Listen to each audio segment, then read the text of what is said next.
What's going on, guys? Eric here with driverlineup.com, world's okayest steering wheel holder.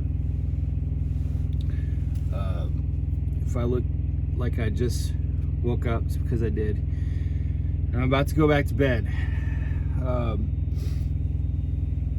I'm absolutely exhausted. Of course, the reefer starts right when I start making a video. It's the way it goes. I just ate some beef jerky, so I might have some of that in my teeth. Breakfast of Champions. So I had a hellacious drive last night. So I have a PSD student, for those who don't know. I just watched his video. He did a video today while I was napping. And first of all, I do not like a solo clock. I've said this before on my channel. I hate a solo clock, man. It dictates your life so much. A team clock is just like freedom. So I just have so much respect for those who live on a solo clock. But anyway, I'll talk about that in a later video. So,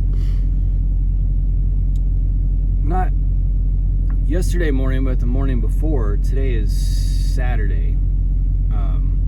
So it'll be Thursday morning. I went to Outbound to get a load at Prime in Springfield, and or actually it was the night before that I talked to Outbound, and it was Chris, and I love Chris, good dude. His wife works with my wife in the fuel desk, the part calls, etc. In fact, I think his wife trained my wife. So this is not a knock at him, but he was like, man, I really got to get this local load covered. I'll tell you what, if you'll cover this local load for me, I'll go ahead and pre-plan and set you up on a nice, good, fat-paying load. So the load was that cheese place out in Monette. A lot of you guys will be familiar with it. They make sliced cheese for like McDonald's and places like that. So the load had a lot of time to get to Illinois. So he was basically like, go over there, grab an empty, go over there, get it loaded, bring it back to Prime, and then you can take this other load that was paying ridiculously insane. It was like almost $4 a mile, a craft load, going up to PA's, a craft load from the caves there in Springfield. It was like $3,700 or something for 1,000 miles.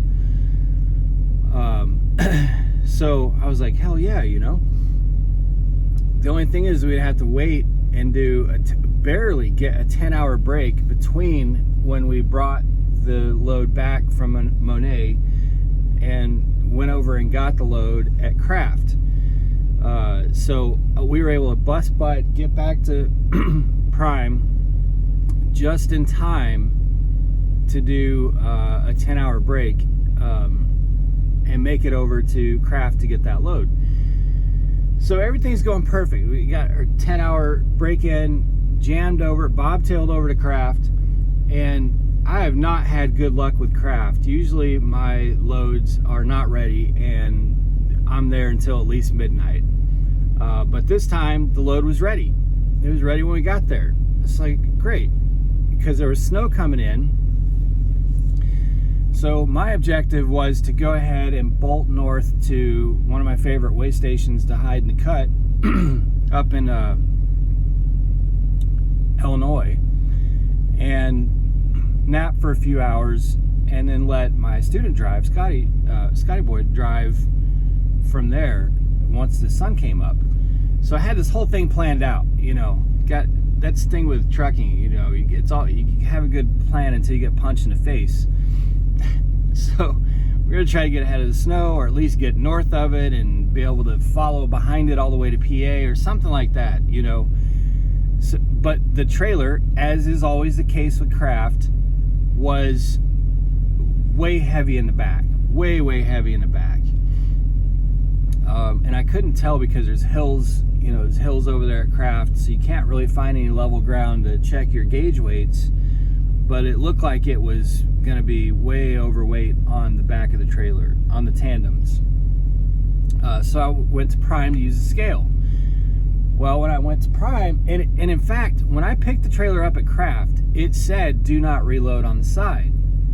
So Jenna was working. Jenna was doing the part call. So I texted her, or called her, or texted her or something, and said, hey, is trailer number 170, whatever the number was, is it out of service?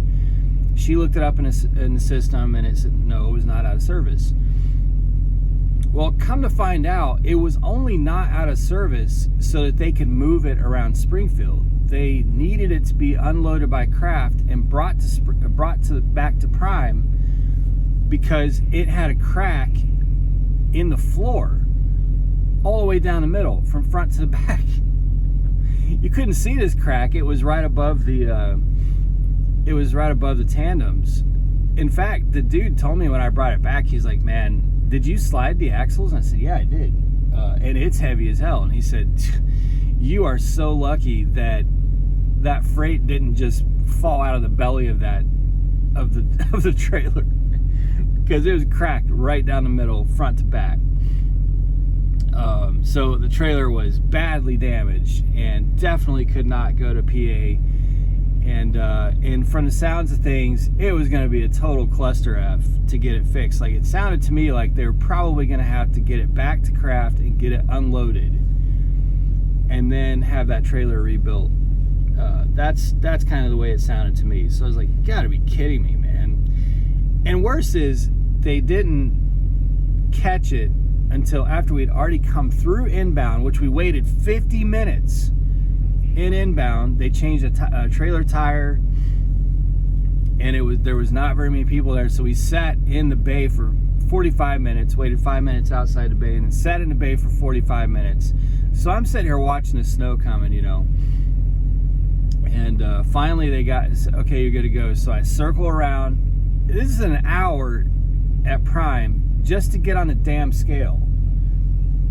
So go through inbound, circle around, get on a scale, and realize that I'm going to be able to get, maybe by the skin of my teeth, get the trailer underweight by moving the tandems all the way to 12th hole and then running it to PA in a 12th hole.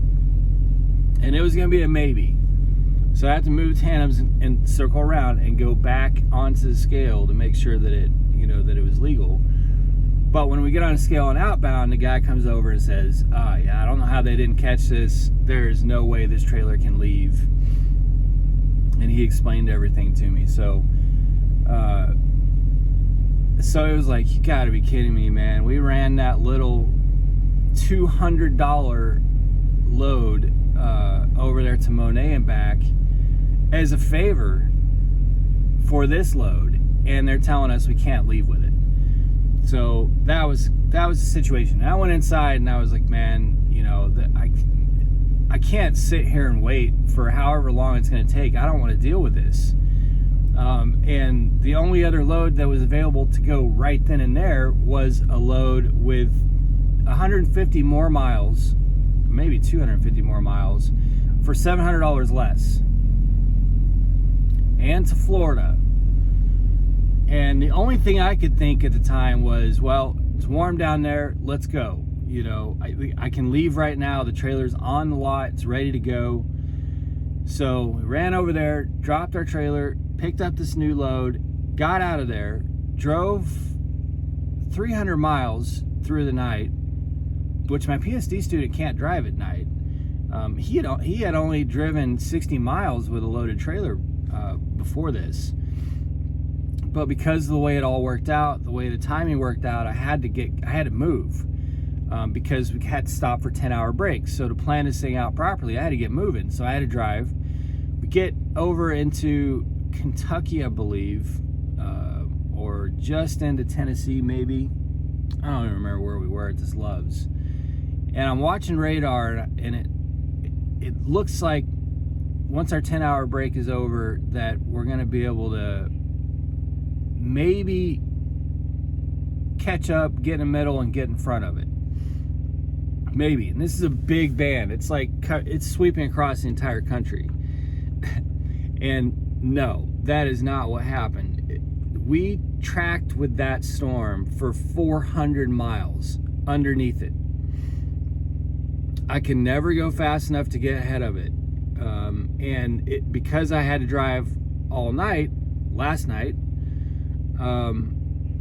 there was nowhere to park and shut down, and I couldn't afford to park and shut down because of the 10-hour breaks we have to take.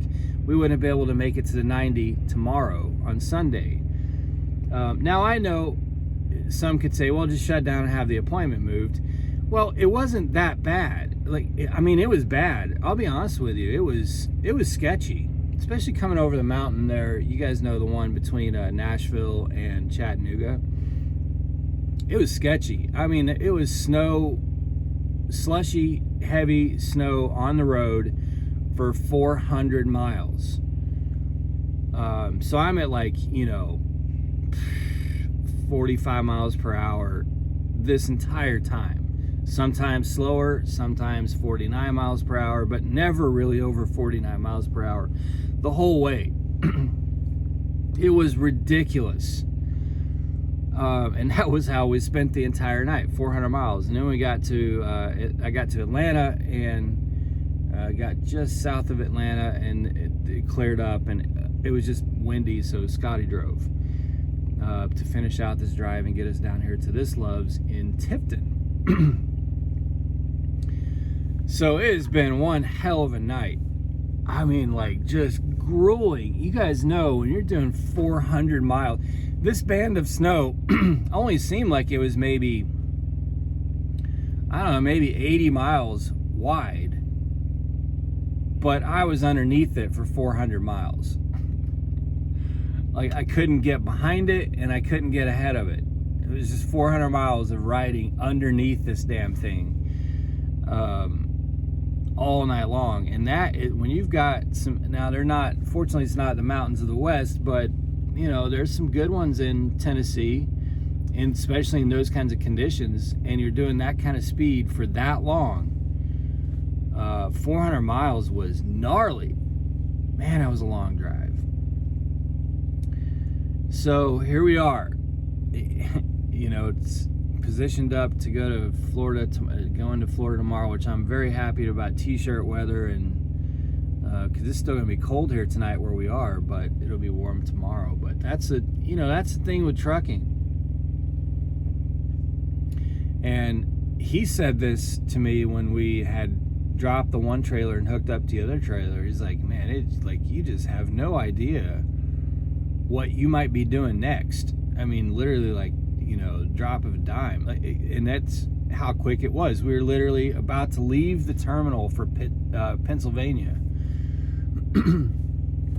And 20 minutes later, we're hooked up to a trailer going to Florida. So the whole world turned around, you know, just like that. And that's, I say it all the time, man. You need to have a good plan in trucking, but also know that that plan could go to complete shit in an instant and get turned upside down and get thrown out the window and have a completely different plan dumped on you. And that's what we had done to us these last few days. So, but I do have a new driver, we believe, for the Freightliner that's setting in Springfield. Super excited about it. I don't know if this person wants me to mention him on YouTube, so I won't until I talk to this person. But I've met this person when they first came to Prime, and they've communicated through YouTube all the time. So I know who it is, and just we've gotten into conversations, and it feels like it's a really good fit.